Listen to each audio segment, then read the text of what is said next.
big statement that has come in from Israel. The Israeli Defence Minister Israel Katz warned that Israel could be at war with Iran tomorrow if Tehran launches missiles at Israeli territory. This was during an official press briefing to select Israeli reporters. Katz warned that the IDF has been ordered to prepare for an independent Israeli operation against Iran if needed. Katz claims that Israel will forcefully retaliate if Iran launches missiles, further saying that this message has already been delivered to US officials.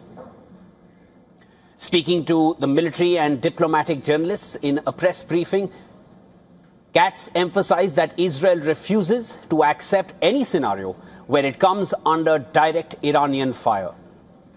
He then confirmed that the Israeli military has already designated their targets and have selected their targets in Iran and remains on high alert to execute immediate strikes.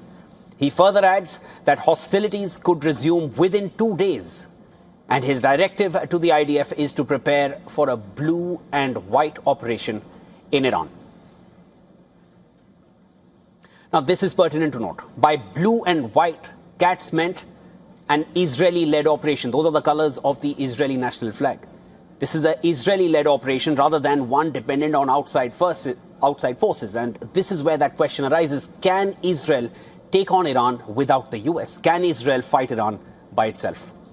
Katz said that Iran still has a missile stockpile and the ability to launch it, but argued that Israel's offensive capabilities could quickly suppress fire. When asked whether the US would join Israel if Iran attacked, the defense minister did not directly answer that. He responded by saying that the defensive partnership with the US exists, but if Iran attacks, Israel will act with force without any conditions being applied.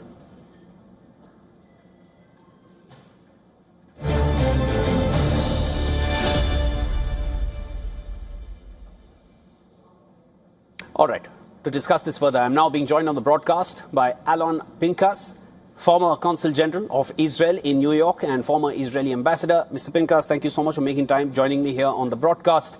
Can Israel take on Iran without America's help? Thank you, Shivan.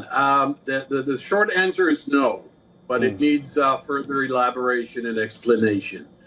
Yeah, Israel has the capacity to hit Iran, and Mr. Katz has the capacity and the tendency to make reckless statements like the one you quoted from extensively.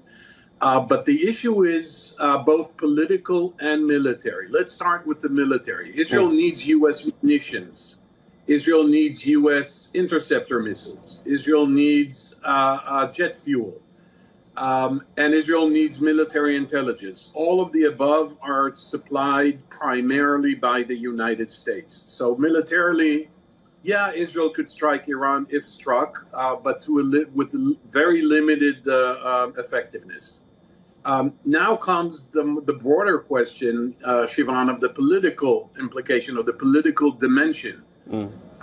While the U.S. is negotiating with Iran, whether that leads to an agreement or not, but at least during the period where these negotiations are held, there's no way in the world that Israel would attack Iran while these negotiations are going on. It is just not, it's, again, like I said before, it's a reckless, unnecessary statement. Mr. Pinkas, let me just counter that. Whatever we've seen so far, we understood that any fighting in Lebanon was important to be stopped for this deal to be pursued further between US and Iran. But the fighting in Lebanon has not stopped. It continues even now. Ceasefire after ceasefire after ceasefire, time and again, US President saying Israel is prohibited, yet the fighting continues. Not taking away the fact that Hezbollah has also been firing at Israel, but the fighting still continues. Iran has made it clear that Lebanon needs to be included in the ceasefire. When the fighting has not stopped there, what is to say that Israel will not go after Iran if there is any intermittent threat that is felt, because it's time and again made clear that for Netanyahu to remain in government, this war needs to continue? Do you agree? Yes, I do agree. And what you said is absolutely accurate, Shivan.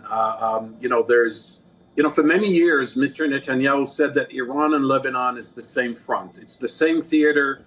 There is a Shiite extremist axis centered in Tehran that has proxies the largest and most effective of which is Hezbollah in Lebanon. Now that the Iranians are saying that Lebanon is part of the deal, Israel is calling, crying foul and saying, no, no, no.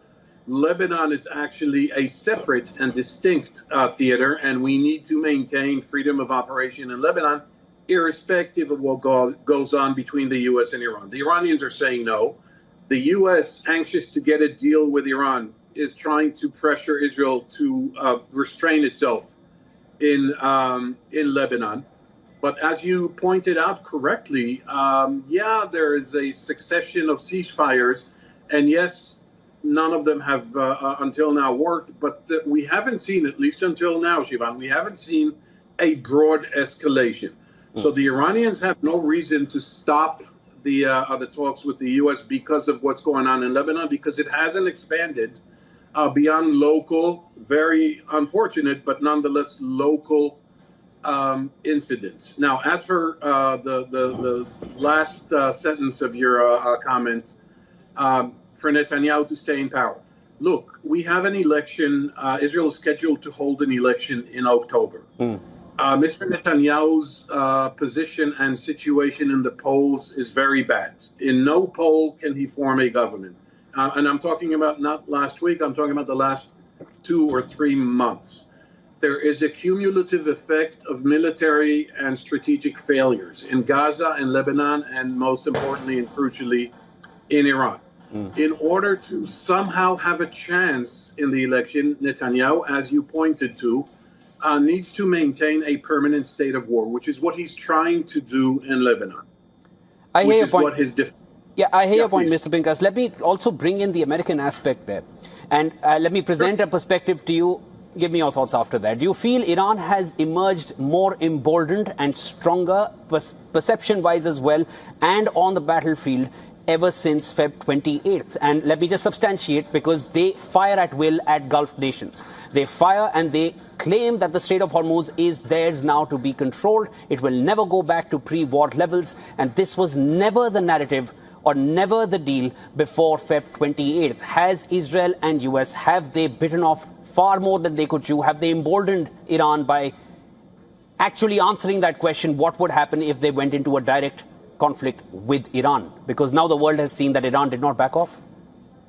Exactly. And yes, the answer is unfortunately, sadly, but the answer is yes.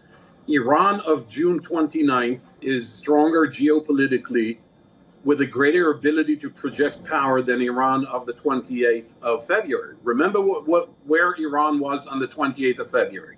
It was isolated. It was under strict sanctions in terms of oil exports. It did not have formidable allies, and it was still reeling from the military setbacks of June 2025, round 1 of this war. And now look at Iran of the 29th or 30th rather of June. Today's is 30th of June 2026. Iran has found a strategic instrument, a huge leverage in the Gulf of Hormuz. It attacked the Arab Gulf countries, as you mentioned correctly, something that neither Israel nor the U.S. expected to happen. It shut down Hormuz, something that Israel and the U.S. did not expect to happen. There was no regime change.